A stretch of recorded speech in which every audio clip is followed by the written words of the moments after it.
Get that water out of the goddamn huddle. I'll tell you when you get a fucking water break.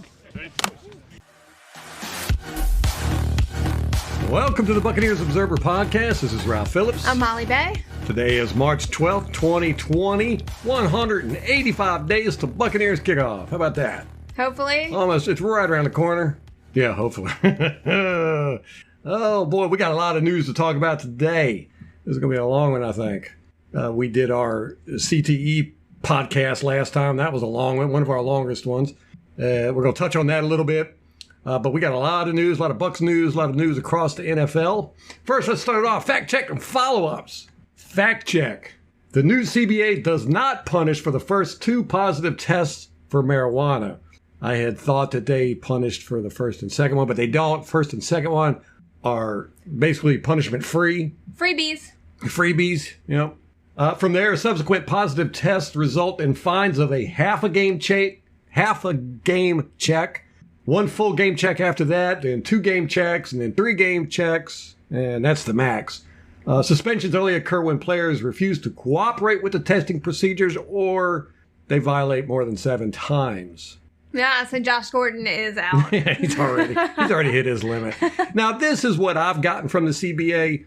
I've read a number of different versions of what people say, so this is the latest version I've read, so that might change, don't know.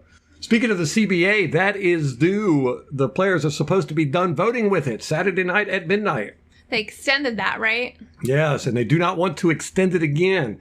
There's big talk that they might postpone free agency. Why? Well, one, because of the CBA. They want to make sure it gets done first, and then they're going to decide after all the votes are come in, if all the votes do come in, and then they're going to make a decision on free agency. I think it might have something to do with coronavirus, seeing how everybody is canceling everything because of this. The NBA has canceled or suspended their season. NHL suspended their season. March Madness has been canceled. Everybody's shutting down everywhere. I would imagine the NFL is probably going to delay everything for a couple of weeks. Don't know. Yeah, like what's going to happen with the draft? Don't know. We'll have to wait and see. That's pretty far out, but yeah, it doesn't look like it's going to get better quickly. Most of the teams have suspended operations. The Buccaneers did clear out One Buc Place. Everybody is to work from home that needs to work. Everybody else has been sent home. A lot of teams are doing that. So now for the bad news. No, just joking. Keith Tandy has been hired by the Buccaneers coaching staff. Woohoo! Yes, our boy, Teeth Candy. So he's probably not in the building right now, though. No. He's now in the role of special teams assistant. He's replacing Amos Jones, who took a coaching position with the New York Giants. I'm so glad to see Keith Tandy back with the Buccaneers, but I'm disappointed it's not in a uniform. I know. He's only 31. I guess that's old in football years. I was really surprised that he didn't catch on in the league. He went and played with the Falcons. The Falcons for a season. Yeah, maybe two. And then he's pretty much out of the league after that, after we cut him. And it really surprised me because Keith Tandy, he was just a playmaker. It kind of reminds me of Danny Lanzana. The guy was a playmaker and just disappeared. It happens a lot. Coaches look for different things than us fans do.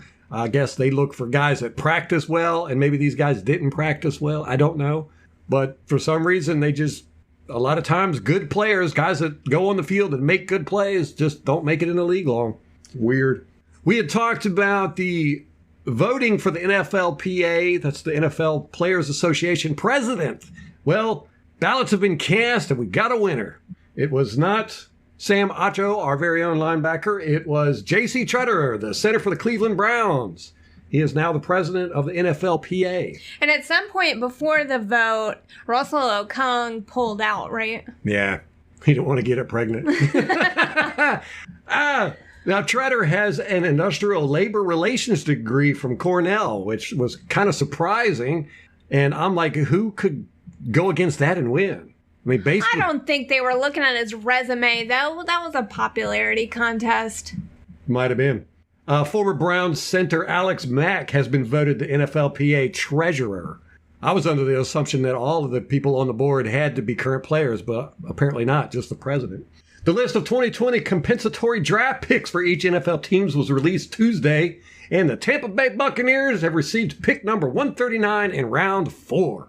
Do we ever use these picks? I think last year we had some too and didn't use them.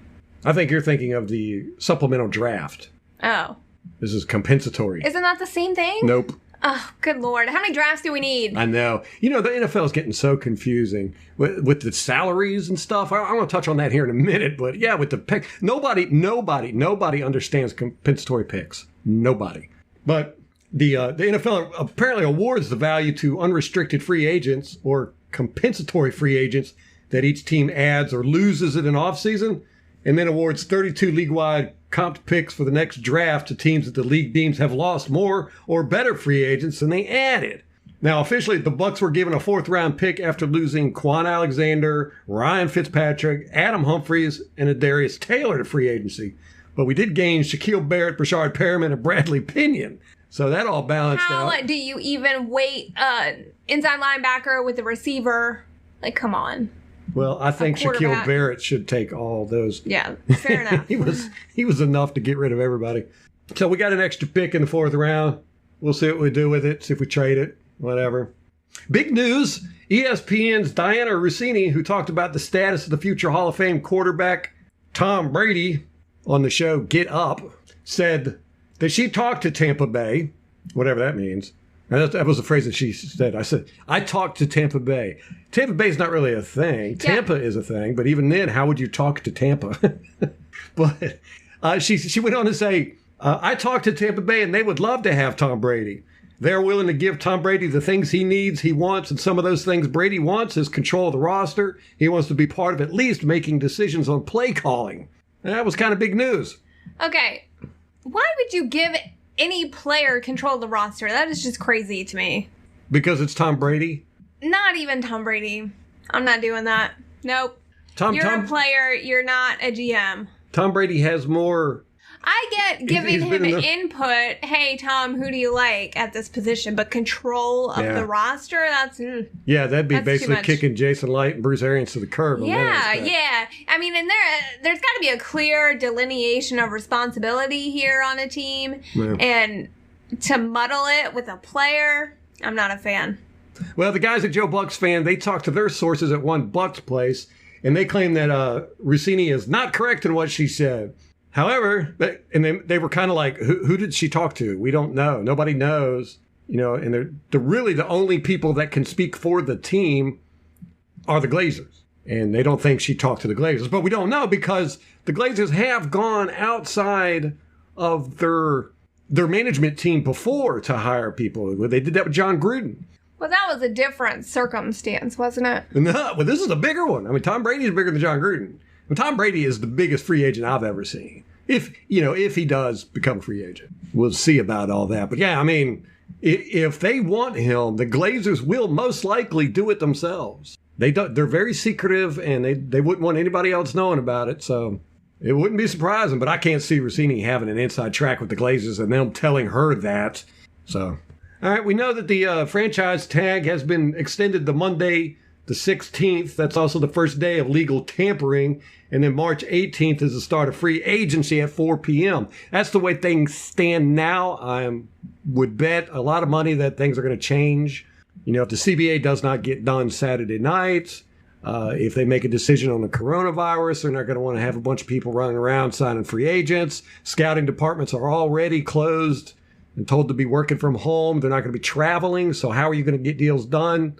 I think we're looking at another 2-3 weeks before the NFL does anything. But as it stands right now, the franchise tag is Monday, 3/16 is the deadline. It's also when legal tampering starts. It actually starts like a minute later. Jameis released a video of him rehabbing his knee. It had a title. It was called The Return. It was done by Mark's Media Cinematography, and it's posted on YouTube. Now, I found it rather interesting. At the end of the video, it shows him sitting there on a training table wearing a Buccaneers shirt. Other than that, there wasn't a whole lot of Bucs gears throughout it. But what I did notice was Jameis was wearing glasses. Was he outside? No. He was inside. He was inside. Maybe it's blue light or something, or... They look like regular reading glasses. Well, they might be the blue light glasses look like regular ones. I was just looking at them the other day on Amazon, actually. Oh, it just freaked me out. I'm like, why is he wearing glasses? He just had eye surgery. Yeah. That's the last thing you want to see is somebody that has eye surgery for vision correction. Or maybe it's just glasses. protection. I don't know what he was doing, but maybe it was just so he didn't bump or hit his eye. Calm down. More coronavirus-related news. Former Bucs running back Michael Pittman is asking for prayers right now. Seems like a relative of his is in a coma due to the coronavirus and has been in the hospital since last Thursday. They are in critical condition. Now, we do not know who the person is, what relationship they are. Michael Pittman's son, Michael Pittman Jr., who is a wide receiver for USC, is going to be in this year's draft. Interesting. Makes me feel old. It just seems like not that long ago, Michael Pittman was our running back. Now he's got a kid getting him ready to join the league. What is this life? Wait till you start seeing their grandchildren get in. Oh, my gosh. There's probably a few already. We just don't know about it. Yeah, Rick Stroud of the Tampa Bay Times has reported that the team has decided to discontinue all business-related travel for team coaches, scouts, and other staff members immediately. Everybody's reported to go home. Let's see. What other coronavirus news? The NFL canceled their annual meeting today. The league says the agenda for those meetings will instead be handled during the May 19th through 20th spring meetings if we're still not in this soft quarantine period or a hard quarantine period. ESPN's Adam Schefter reports that multiple NFL teams are discussing shutting down their training facilities due to the coronavirus. He says if teams started doing that, it would be challenging at best to start the new league year next week. The Buccaneers and Redskins have already suspended all travel, shut down their facilities. The XFL has suspended their season. They said they will be coming back for the 2021 season, but never know how that's going to work. They just got started, didn't they? Like 2 months ago. I mean, It makes sense. I'm all for it, but... Yeah. Well, they're probably in the playoffs now. They only had like 6 teams, I think. Oh, really? Yeah. Let me see. Is that all the coronavirus-related news? Because I really want to I'm tired of hearing about coronavirus. All right. Former Tampa Bay Buccaneers second-round draft pick Jonathan Banks was arrested on domestic violence and aggravated assault charges Wednesday in Clay County, Mississippi. What happened to him, man? He just fell off the map. Yeah, well, he was accused of choking his wife. Ooh, not a good look, Jonathan. Yeah, he was released on bond now. So he could finish the job, I guess. We shouldn't laugh, maybe. Probably not. Paul Lucas of Uniwatch.com claims that he has had an inside look at the new Buccaneer uniforms. He couldn't take the pictures, though, so he had to do a digital rendering based on his memory. They look very similar to the Bucs Super Bowl era uniforms, except they don't have any orange highlights. Just a little bit, in the flagship and the football and the skull. That's the only orange I could see, but there's no orange around the letters or the orange down the stripes on the pants legs. But it looks like we're returning to the red jerseys, white numbers, pewter pants, and then white jerseys and white pants. They were really boring to me. They look classic, if you ask me.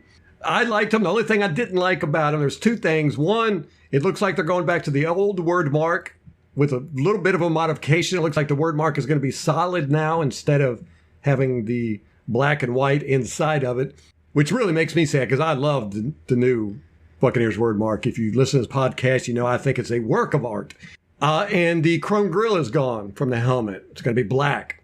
But we don't know. We don't know if this guy, Uniwatch has a reputation of not having the most accurate information. Well, and your memory is not a very great... Not very reliable. Reliable thing. So we'll see maybe in a month, maybe longer. Yeah, it might be longer now with the quarantine and stuff. That would be terrible. But if we're under quarantine, we have a lot of time to do podcasts. Oh, yeah, y'all are going to get sick of us. We'll be podcasting 5 hours a day. Yeah, if you want to go check out the digital mock-up that Paul Lucas did, go to uni-watch.com. That's UNI-WATCH.com. Let's get into the Tom Brady news. Tom Brady stuff. Okay, first off, I got a few things to talk about here. Rick Stroud wrote an article called Tom Brady Watch. I just stole his title. Why the Bucs are going all in. Now, in this article, he said, quote, "It's no secret that Arians would prefer to move on from Jameis Winston," end quote. Now, let me ask you, are you in on this not no secret thing? I mean, No. right. Where is he getting that from? Yeah. He said good things about Jameis, and he said bad things about Jameis. They were all honest. Yes. He's very honest about his feelings on Jameis, but he has said we can win with Jameis. We can win with Jameis. We have a plan. Mm-hmm. We want to see what's behind door number 2, but not necessarily that it's, better than Jameis. That's what he said. Yeah. Okay, this is the same clown who told us last season that McCoy was going to stay. Oh, yeah. Picked up by the national press and everything. Rick Stroud was adamant. He had talked to sources inside. He had talked to Tampa Bay. And they had said Gerald McCoy is definitely staying for the 2019 season. And basically told the fan base to get over it. Yes. So, not always correct. Not always correct. This might be one of those things. I believe it is because I have not seen anything that indicates to me that Bruce Arians does not want Jameis Winston back. Now, I do believe Bruce Arians would rather have Tom Brady. I don't think there's anybody in the league other than maybe Sean Payton who would not take a look at Tom Brady, who would not like to have Tom Brady as a quarterback. But to say that he's ready to move on from Jameis Winston, I don't know. That's a stretch to me. And then Joe Bucks fan wrote an article listing why Jameis would not want to come back to Tampa Bay. Now, they had some very good points. They really did. Some of them I was like, oh, yeah, man, the more they write about this, the more I'm like, man, Jameis Winston is not going to come back, even if we want him. Here, I'll read off a couple of them here. They said that the head coach takes no public responsibility for your 30 picks. That's true. Arians has never taken any responsibility for it or said that Leftwich was responsible for any of them. I mean, it's not his job to do that, but you would think, yeah, they could take credit for one or two anyhow. Also, under the Bruce Arians, you're going to have a very short leash as a starter in 2020. You go out there and you start throwing ducks again, he's going to yank you. And he has no visible local endorsement. There's really been no big name people that are calling for Jameis Winston to come back. There was actually a interview with Shaq Barrett today, and he said if Tom Brady wants to come to Tampa, he's coming. Ooh. Yeah. But then, number 9, they had a list of 10 things. They said, it's still the Bucs, a poorly operated football organization for many years. Now, I just take issue with that. They are constantly doing that. Well, yeah, all the media does. And I just don't get it, especially with Joe Bucks fans, because they purport to be a fan site. Well, we know what kind of fan site they are. Yeah, they're very pessimistic, that's for sure, which a lot of Buccaneer fans are, and rightfully so, because... Right, but how many Buccaneers fans are negative because they read stuff like that? Yes, right. I don't know. I mean, if you have to change your mindset before anything else will change. The world's not going to change, and then you get to be happy. You got to be happy and then change the world around you. Them going and spouting stuff like this just makes everybody despondent, and to say it's a poorly operated football organization, I have to disagree with that. I think they've done a real good job. We got Bruce Arians here. We got Darrelle Revis here. We got Jackson here. We brought in some big name people. Things just haven't worked. Apparently Jackson and Winston did not get along in the locker room. They did not like each other. Or at least Jackson didn't like Winston anyhow. Revis kind of just played for the money. The Glazers have done things that they thought were good ideas. And when they did them, the fan base and the media were all rah, rah, rah about it. But then when it didn't turn out well, everybody turns on the Glazers and say, it's a bad choice. It's like the Lovie Smith hiring. Or, it's just, draw your line in the sand and stand there. Don't keep erasing it and moving backwards. If you agree with moves they make, it doesn't work out, take the hit, man. Take the hit. And Joe Bucks fans got plenty of hits to take. They wanted a rock star. What was his name? Johnny Football. Johnny Football. Gosh, they lobbied for him for a year, even bought the domain name and made a whole website for him. So, that's embarrassing. Thank God they weren't in charge of the organization. I will say that about Joe Bucks fan, and me and Molly talk about it all the time. I think they're great guys. I really do. I think they are the hardest working guys in the Tampa area as far as the media is concerned. I mean, these guys they consume everything. You may not agree with how they write or the way they present stuff. That's fine. But they work hard, and they do a lot of breaking news stuff. But they're absolutely horrible at judging player personnel. I mean, they they get it wrong all the time, about who we should draft, who we should get in free agency, who we should let go. So I like to think of them as Bucks TMZ. yeah, good. Not that they're gossipy, but TMZ is always right. They're breaking stuff all the time. All the time, and they're never wrong. All the time. I have never seen them do a retraction. That's amazing to me. Neither. For a gossip magazine or gossip website to never have to do a retraction, that's nuts.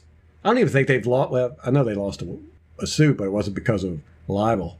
But that's Joe Buck's fan, too. Like, they have great sources. They break information a lot of times, but their football evaluation is not great. Their personal opinions are... They need an analyst. They need to bring an analyst in. Oh, God, man, analysts. No, they're adamant against analysts. And I pretty much am, too. They got their place, but too many people put them up on a pedestal and think they're the know-all, be-all. Well, there's got to be some room for improvement there. Oh my gosh! Who's big into analytics is Tepper, the owner for the Carolina Panthers. Ugh. Which it's funny, man. It's like everybody is jumping ship there. I don't know what's going on. Even the media people are leaving. One of the biggest beat writers is leaving. Really? Yeah, I can't remember her name, but yeah, she's like gone. They're chasing everybody out. It's like rats fleeing a sinking ship. Did you see they re-signed Kyle Allen yes, to a one-year to contract? One-year deal. Yep. So that pretty much cements it. Cam is probably gone. You think they're going to replace Cam with Kyle Allen? I don't know. They gave him a one-year deal. That sounds like a prove-it deal to me. Huh. Didn't even think about that.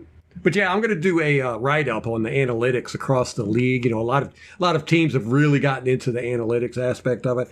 I think that some of them have gone too far, like the Cleveland Browns. They have their head coach has to turn in game plans to the owner, to Podesta, for the analytics department to give them approval. What? Yes. All the head coaches that they looked at during their search had to agree to this. Ugh. Well, it's De Podesta has headed up the analytics team. It's Jimmy Haslam is the owner. So then who is the coach here? Yeah, right. Exactly. The calculator is the coach. Oh, right. So we'll see how that works out for him. It's Moneyball football. Yeah. Well, Moneyball really did make analytics a huge thing, man. I'm telling you, movies are powerful thing. But, I think people take it too far. It's not the end-all, be-all by any means. Especially not in football. No, especially not in football. Baseball is a lot different. Baseball, you could see things with numbers a lot better. Football, there's a lot more to it. You got to be able to tackle and block. To me, those are the most important things in football. Tackling and blocking, you can't do that. I don't care what your numbers are. And there's really no way to measure them. No, nope. I guess a tackle, you just count it, but... Well, some tackles you get credit for some tackles where you shouldn't. Yeah. You know what I'm saying? But a really good tackling team, they're few and far between. And a good blocking team, too. The Baltimore Ravens, I would say, are the best in the league right now at both blocking and tackling. But anyhow, that's kind of off track. Let's get back up on the Tom Brady and Jameis Winston. Wow, we went on a tangent there. Debacle. I forgot we were even talking about that. We do that. We're zipping right through all this stuff. I figured we'd take a lot longer. Molly came. She didn't have a single note. Not a thing. No, I just showed up. Yeah, and I was like, "What? You don't got nothing?" She says, "I knew you had a bunch of stuff." So you can you do some color commentary while I'm talking about okay. that. In case you didn't know, we just switched our hosting service from our own personal podcast server to Anchor.fm. You know the reason why we did that?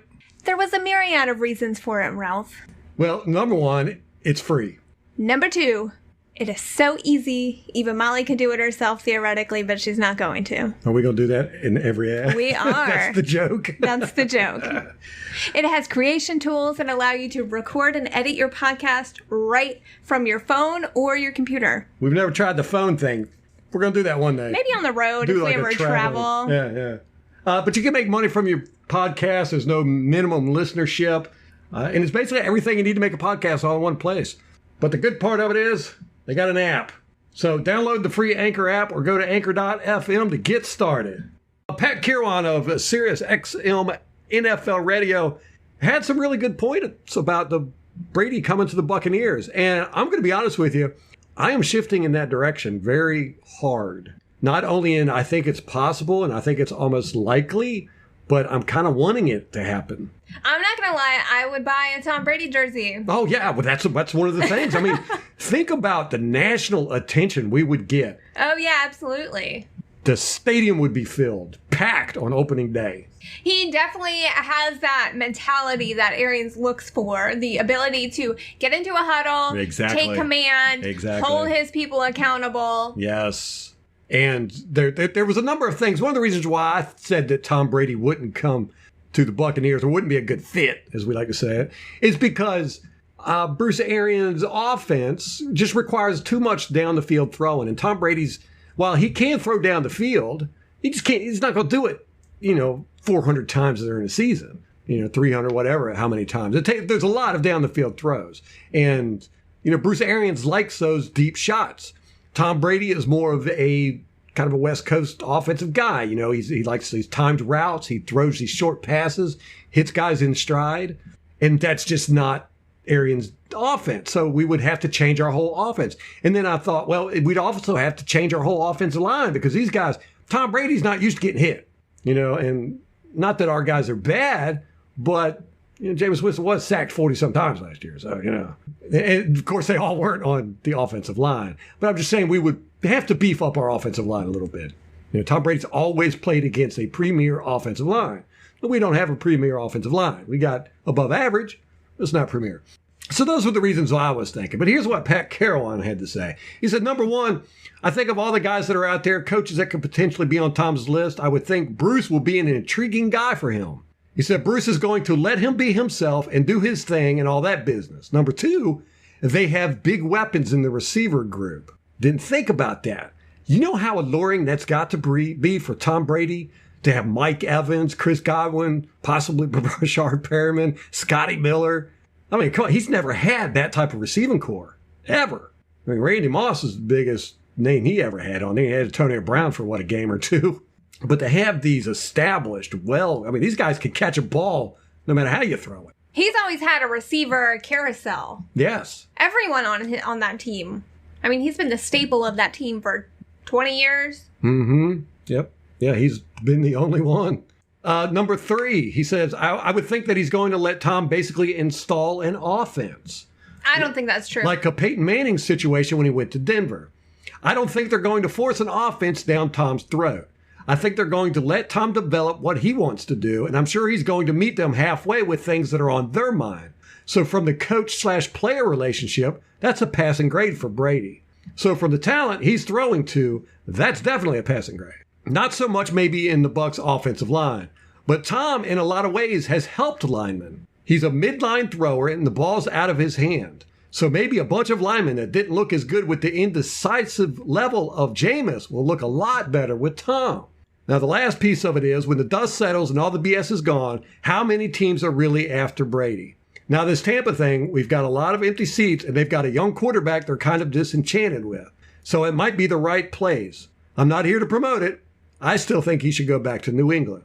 But that really got me to thinking because he hit on the two big reasons why I didn't think Tom Brady would come here. One, yes, if Tom Brady came here, Tom Brady's got over 20 years of actual playing experience. That's a lot. I mean, he could design his own offense, his own plays if he wanted to. And I'm sure he's going to have a lot of input. And that's probably one of the reasons why he wants to leave New England, because he probably doesn't have as much input. Well, and BA really believes in giving his quarterback some leeway with the playbook. I mean, they draw up the first 15 plays. Mm-hmm.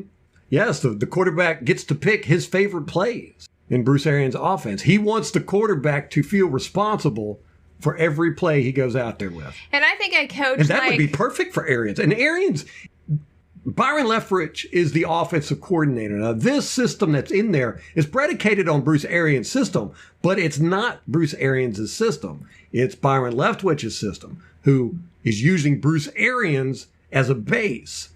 So Bruce Arians isn't out there calling plays.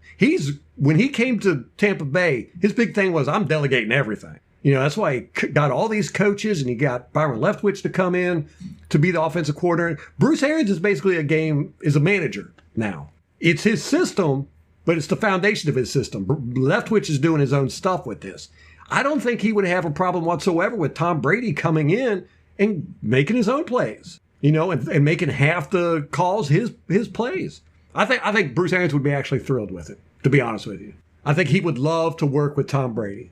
And then, were you going to say something? Yeah, but I forgot because you interrupted me. I just jumped right in. I know. I got loud, too, with that one. I was like, wait! And then with the offensive line, that is one of the things I've had a problem with Winston ever since he's been here. His happy feet, and he's indecisive. He holds the ball too long. Now, some of these routes, they calls for that, but Jameis is just, he did that even before, and it's just, he hesitates too much. Tom Brady doesn't hesitate. And Tom Brady, if he sees an open receiver, he's going to throw it to that open receiver. If you listen to this podcast, I complain about Winston all that time. He's consistently misses seeing open receivers. He just does not read the field very well. Brady reads the field excellently. You're not going to get any of that mess with Tom Brady. But he's going to get the ball out quick, and that's going to help his offensive line.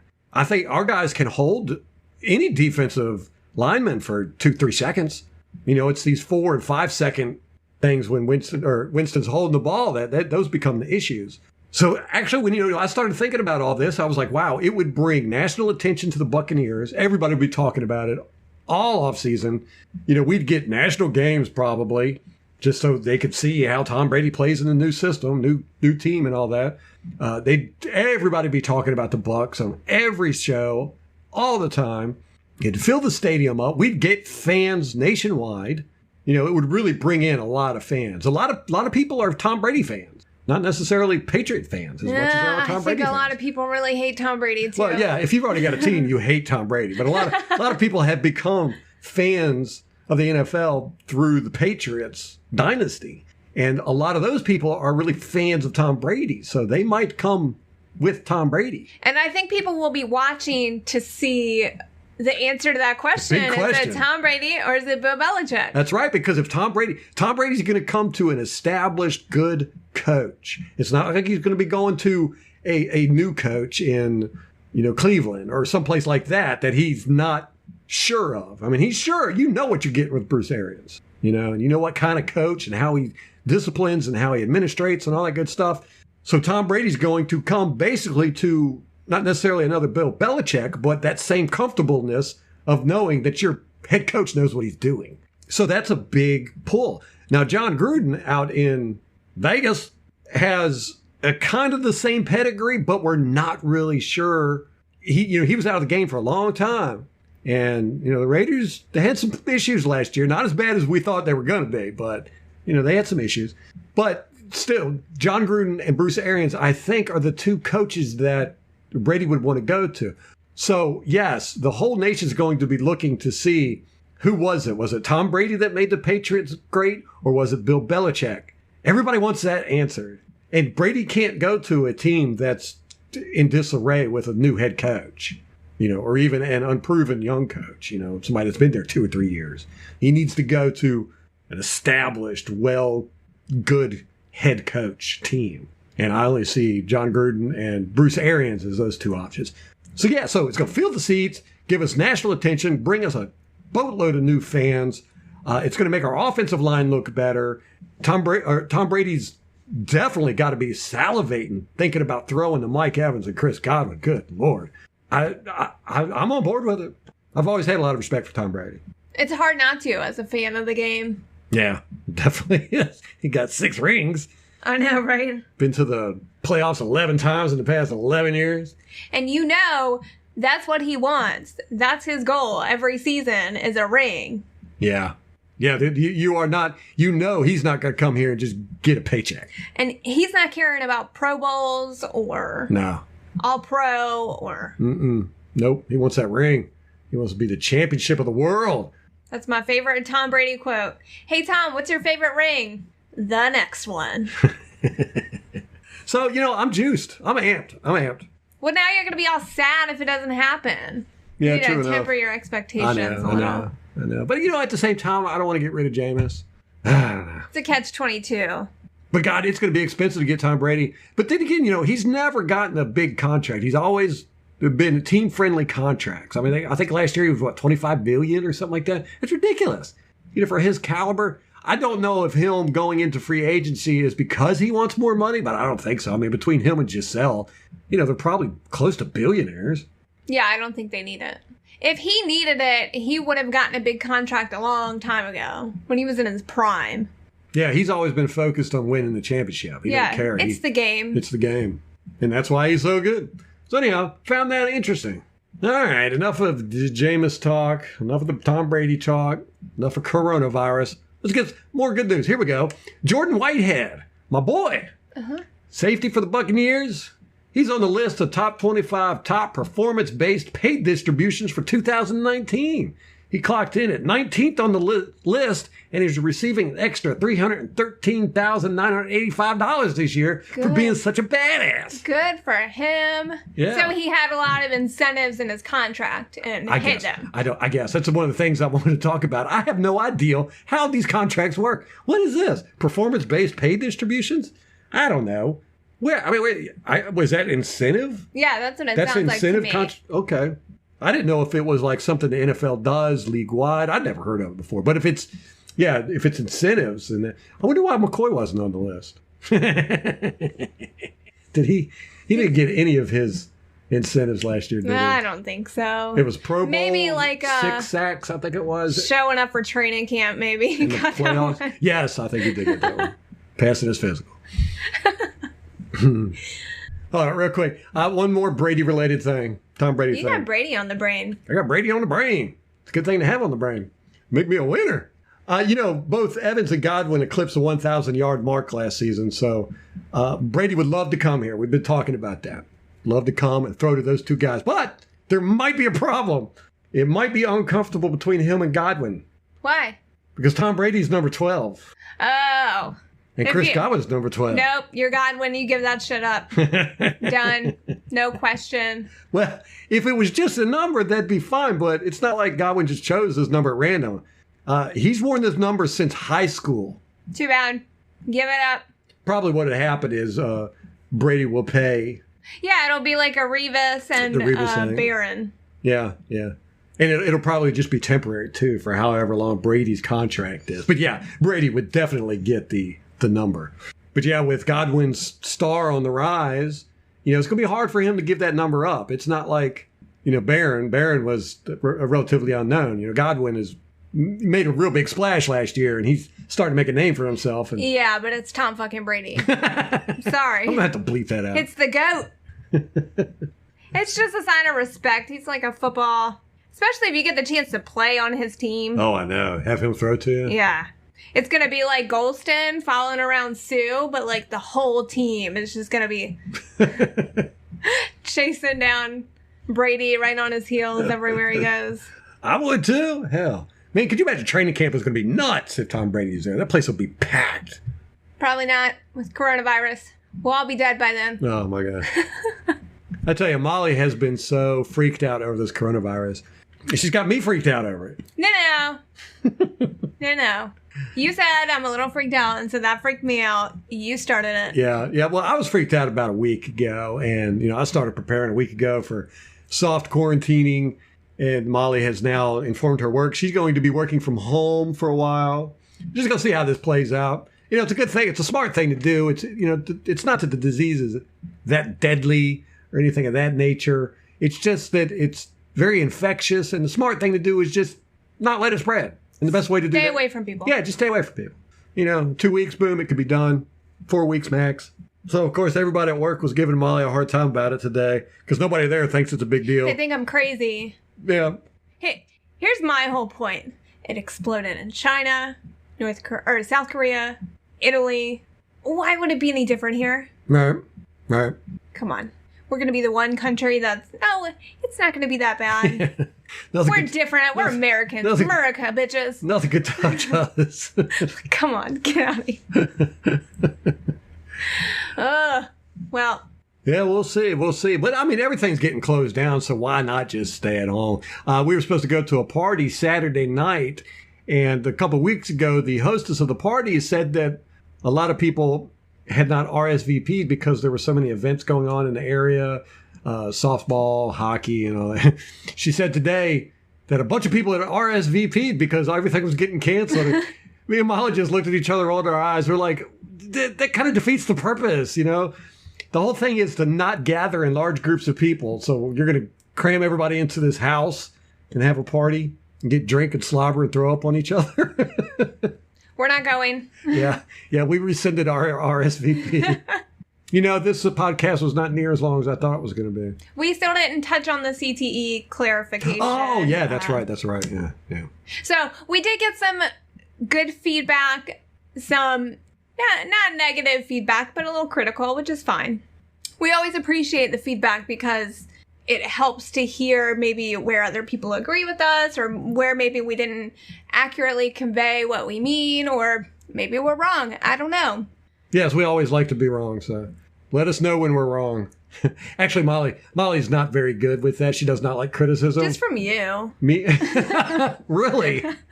You're supposed to think I'm perfect. I do think you're perfect. No, you don't. Yeah, I do. I just got to keep you humble sometimes. Knock me down a peg or two. Yeah. That's what every marriage needs. So I am the type of person that I like criticism, especially constructive criticism. Molly, on the other hand, she prefers not to be criticized. So when we get stuff like this, I normally let her deal with all the social media and responses and stuff like that because she's much better at it. I'm a little bit more aggressive sometimes. She's more of a people person. She's more agreeable. But anyhow, when we get to negative stuff, which is very rare, or we get critical stuff, she'll let me know. She'll just kind of, turn her head and slide it my way. But we did get some good stuff here, some good criticisms. Anyway, we wanted to address it.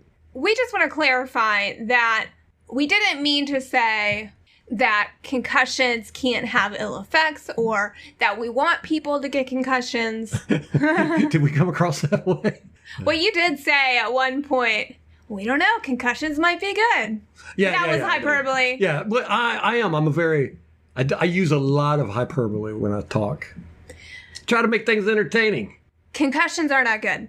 And what the research has found is that when people are given adequate time to heal and they're given therapies that help them heal to their specific type of concussion, they get very good results. Where the problems arise, especially the long-term effects, are when people are not given time to heal from their concussions. So multiple concussions where a person hasn't been able to recover, that's a huge problem, and there can absolutely be long-term effects from that.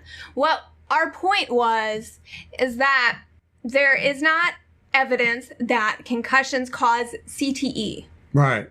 Not that concussions aren't bad, because they are, and it's important that people are given time to heal, but that if you get concussions, you will get CTE, and it's basically a death wish. Right.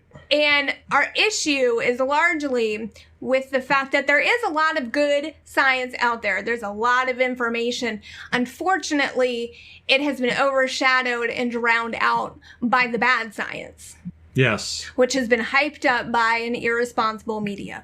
Very good summary there, Molly. Thank you. Almost like you had that written down, but I swear she didn't. Yeah. Yes, the strides that they have made in the medical industry with concussions are really fascinating and amazing. You got to give it up to these guys for that.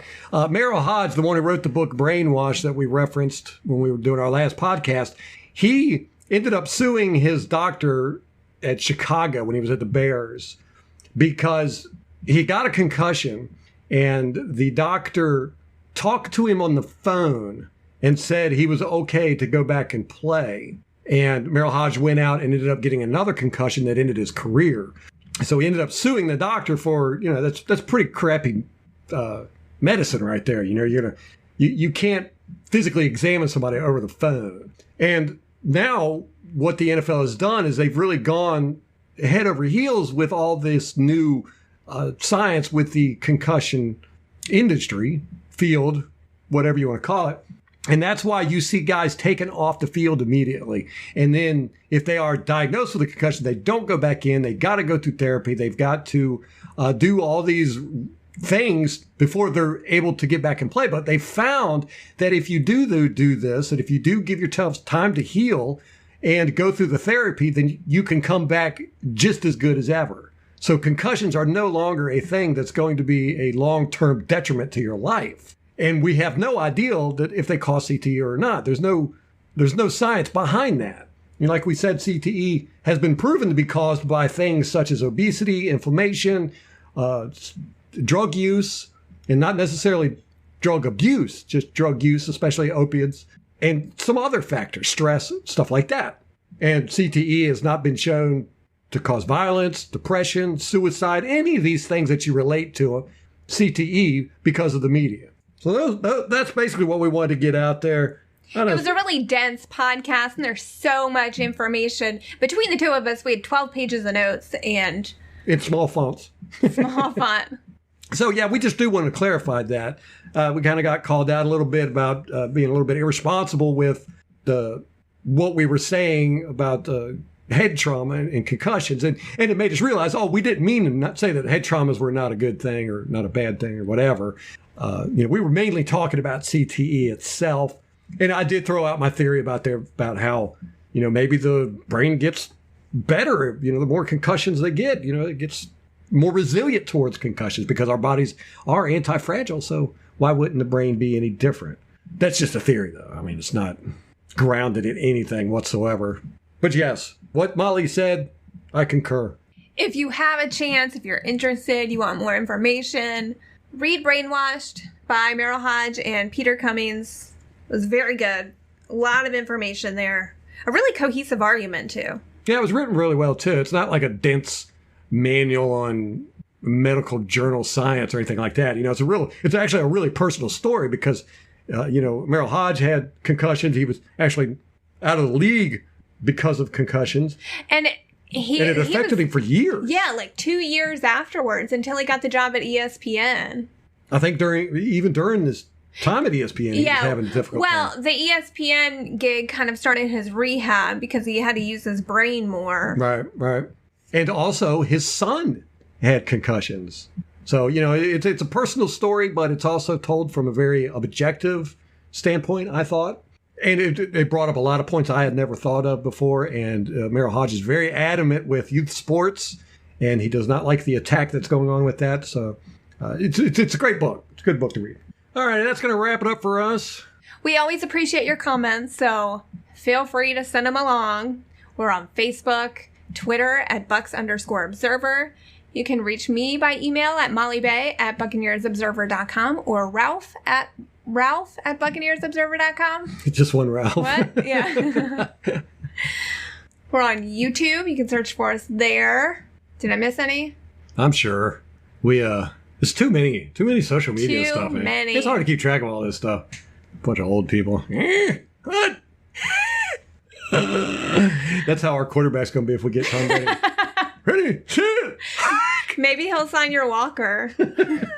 We'll trade walkers. The tennis balls, swap them. The tennis balls on the bottom. That's awesome. Oh, they got a Shaquille Barrett signed football on NFLshop.com that I want, man. It's a white one. They've got an official one, too. That's the official football, but I want the white one with the Buccaneer. Man, that thing looks sweet. I want it. You know what I want? I was actually looking for, is the reason why I jumped on there, is Shaquille Barrett's Pro Bowl jersey. I think it looks sharp. That the patch on the side of the sleeves, that gold Buccaneers flag, it looks sharp. Nowhere to be found. You can't buy them. There's only 5 Pro Bowl jerseys. It was Drew Brees, Michael Thomas, J.J. Watt. Ugh. Yeah. I was like, what? They didn't have Shaq Barrett? Of all people. I know. Sack leader? Come on. Oh, well. A few more years, everybody's going to know his name. Everybody's going to be wearing his jersey. All right, that's going to wrap it up for us. Till next time. Go Bucs.